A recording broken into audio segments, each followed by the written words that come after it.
Hi everyone, I'm Cheryl and welcome to the Sewing Room channel. I'm going to demonstrate how to make this sewing machine cover. It's a really easy project, so don't be intimidated by it. It has ribbon ties on the side to hold it together, and then you have an option of putting trim along the front.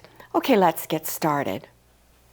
All of the supplies you will need are listed below your YouTube screen in the description section. So scroll down till you see the word more. Click on that word and it will expand open and you will see the supplies. Here are some suggested trim ideas. This is some little lace trim. I bought mine at Walmart, but not all Walmarts have sewing and machine craft supplies. You can use wide ribbon. This is extra wide. Rickrack, you can also use the 1/2 inch wide. You can get this on Amazon, Etsy.com. I used this little pink ribbon for my ribbon ties, and then also here's another color of ribbon to use as your trim. To measure your machine so that you know what size to cut your fabric, place a tape measure down on the very bottom edge or where it touches the table. Bring it up over the top to the highest point on there. It could be a thread spool holder or anything else that's up there. And then bring it down to the back bottom and bring the tape all the way down to the table. And that's the length of your cover. You need to add 1 inch to that for seam allowance. To figure out the width to cut your fabric, place your tape measure on the very center on the side and then go all the way over to the center of the other side. Then add 1 inch, and that's the width of your fabric. So cut your fabric the length and width of your machine and make sure you add that 1 inch for seam allowance. Besides the fabric you need for the outside and the underside of your cover, you will need to use one of these 3 items. Fusible interfacing, about a medium weight or any that you have, fusible fleece, or cotton batting. If you're going to use cotton batting, then layer your fabric that's for the outside on top of your cotton batting, and then do quilting stitches to hold it all together.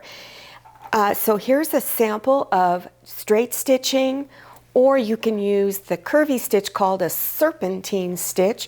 Most of your sewing machines have it.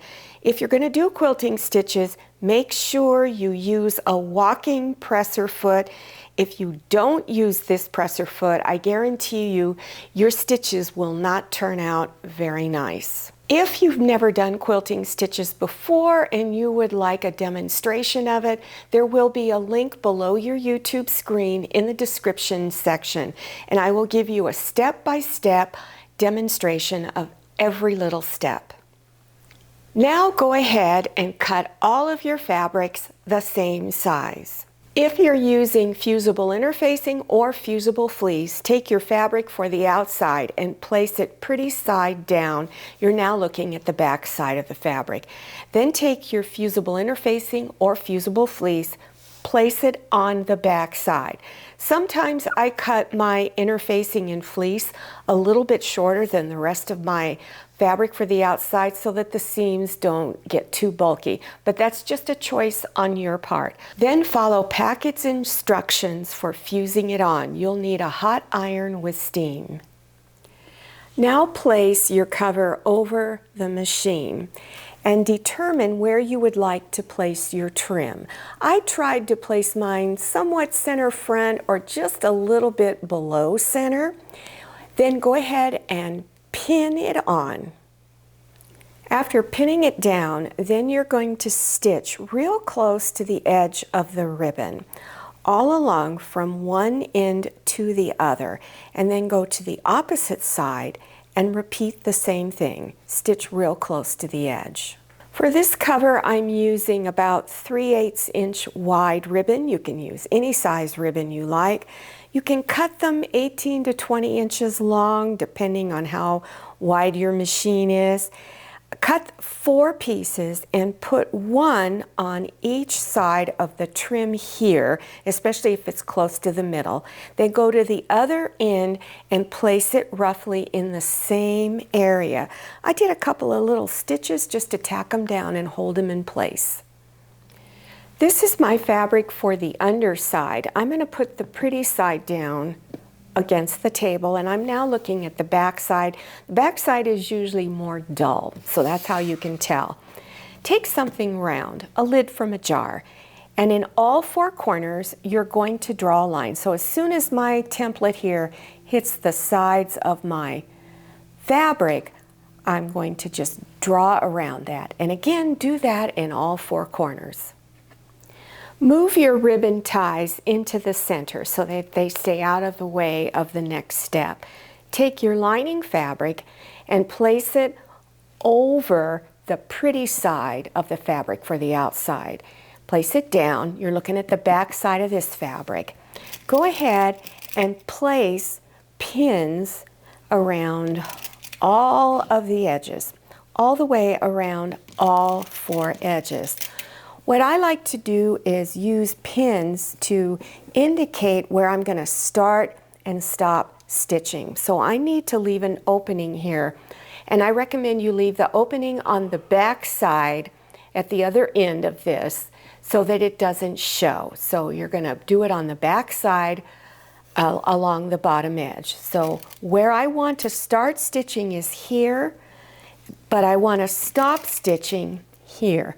So I will put 2 pins on each side of the opening. You will do a back stitch. So stitch around all 4 sides. You can use anywhere from a 1/4 inch to a 1/2 inch wide seam. After you've done doing your stitching, you want to go ahead and trim these corners off right along here like this. So trim all 4 corners off. Now at your curved edges right here on each corner, you want to go in and do just little tiny slits. So you want to go up to the stitch line, but not through the stitch line. So you do this on all 4 corners. And we do this so that when we turn it front side out, the edges won't curl up. Now reach inside your opening and begin to turn it front side out. Now reach inside your opening and begin pushing against all of your corners and edges, pushing everything out. Then you want to go and press the entire cover flat.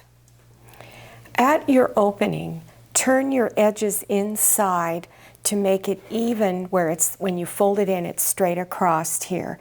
And then put pins to hold it down. So after you've pinned your opening closed and you've pressed all of your edges flat, then go back to your sewing machine and you're going to stitch around all 4 edges about 1/8 of an inch from the edge all the way around. Now here's the finished cover, and I wanted you to see those stitches. So that's about how far away you are from the edge. And again, you do it all the way around. I hope you enjoyed this tutorial. Now I have other sewing machine covers that have some more steps to it. I have several that have pockets on it, one with pockets on the front, another one with pockets on the sides. Those tutorials, I should say, are listed below your YouTube screen in the description section.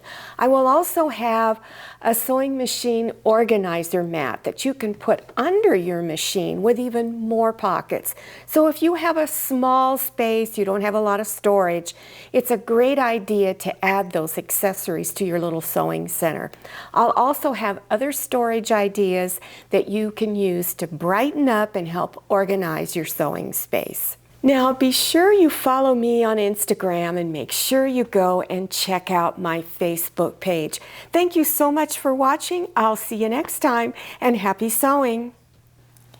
If you like the Sewing Room channel, one of the best ways to show your support is to subscribe by clicking on that red subscribe button and give this video a thumbs up. And don't forget to click on share to share this video with your friends. And make sure you click on the bell so you receive notifications for all my new videos.